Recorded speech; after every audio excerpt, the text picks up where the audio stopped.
अल्हम्दुलिल्लाहि रब्बिल आलमीन वस्सलातु वस्सलामु अला सय्यदिल अंबियाइ वल मुरसलीन अम्मा बाद फ़अऊज़ु बिल्लाहि मिनश शैतानिर रजीम बिस्मिल्लाहिर रहमानिर रहीम।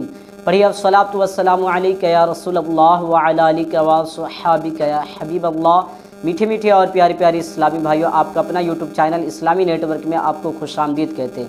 अल्हम्दुलिल्लाह अज़्ज़ व जल्ल आज के इस वीडियो में हम बताने वाले हैं कि बकरा ईद की नमाज के लिए जब आप जाएंगे तो ईदगाह जाने से पहले कितनी सुन्नतें हैं और इन पर करने के क्या फ़ज़ाइल हैं और इन पर अमल क्यों करना चाहिए और किन किन बातों पर हमें बकरा ईद के दिन सुबह उठते ही इस पर अमल करना शुरू कर देनी चाहिए।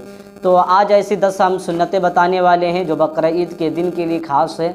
तो इस वीडियो को पूरी आखिरी तक ज़रूर देखिएगा ताकि आप भी इन 10 सुन्नतों को सीखने में कामयाब हो जाए और इस पर अमल करके इसकी बरकतों को आप हासिल कर पाए।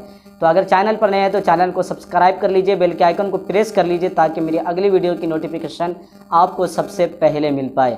तो मीठी मीठी इस्लामी भाइयों, अल्लाह के रसूल सैयदा आमिना के गुलशन के महकते फूल सल्लल्लाहु तआला अलैहि वसल्लम बकरा ईद के दिन आप सबसे पहले गुस्ल फरमाते। लिहाजा बकरा ईद हो या फिर ईद हो, दोनों में सुन्नत है कि गुस्ल किया जाए। तो लिहाजा आप ईदगाह जाने से पहले गुस्ल कर ले के सुन्नत है। इसी तरह पाक व साफ़ कपड़ा पहनना, याद रहे नया कपड़ा पहनना ये ज़रूरी नहीं, पाक व साफ़ कपड़ा पहनना ये ज़रूरी है और पाक व साफ़ कपड़ा पहनना ये सुन्नत है।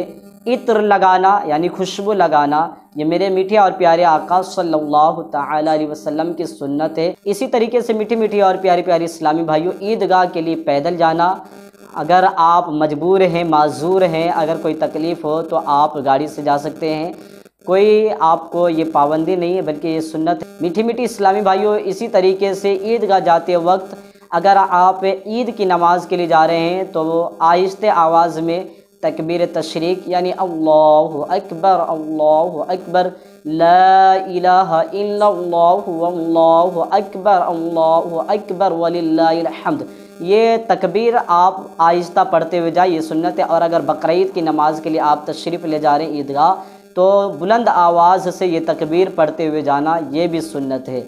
घर से बावुज़ू जाना ये भी सुन्नत है कि आप घर से ही वज़ू कर ले। और इसी तरीके से मिसवाक करना ये मेरे मीठे मीठे आका मदीने वाले मुस्तफ़ा सल्लल्लाहु तआला अलैहि वसल्लम की प्यारी सुन्नत है। और जो सबसे बढ़कर मेरे प्यारे आका सल्लल्लाहु तआला अलैहि वसल्लम का कसरत से इस पर अमल रहा, वो सुन्नत ये है कि ईदगाह जाने से पहले या ईदगाह जाते हुए कसरत के साथ सदका व खैरात करना। तो लिहाजा आप भी खूब सदका व खैरात कीजिए और इन सुन्नतों पर अमल कीजिए, बरकतें हासिल कीजिए और खूब तेज़ी के साथ जिस कदर हो सके जिद्दोजहद कीजिए। और इस वीडियो को जहाँ तक आप शेयर कर सकते हैं अपने इस्तिताअत के मुताबिक शेयर कीजिए ताकि कोई आशिकान रसूल इन सुन्नतों पर अमल कर ले और आपके ज़रिए से अगर वो इन बातों को सीख कर अमल करेगा तो इंशाअल्लाह अज़्ज़ व जल आपको भी इसकी बरकतें नसीब होगी। तो मीठी मीठी इस्लामी भाइयों, खुश रहिए, औरों को खुश कीजिए। मेरी तरफ से आपको बकरा ईद की खूब तहे दिल से मुबारकबाद। अल्लाह तबारक व तआला आपको सलामत रखे और आपको बकरा ईद की खुशियों से माला माल फरमाए। अस्सलामु अलैकुम व रहमतुल्लाहि व बरकातहू।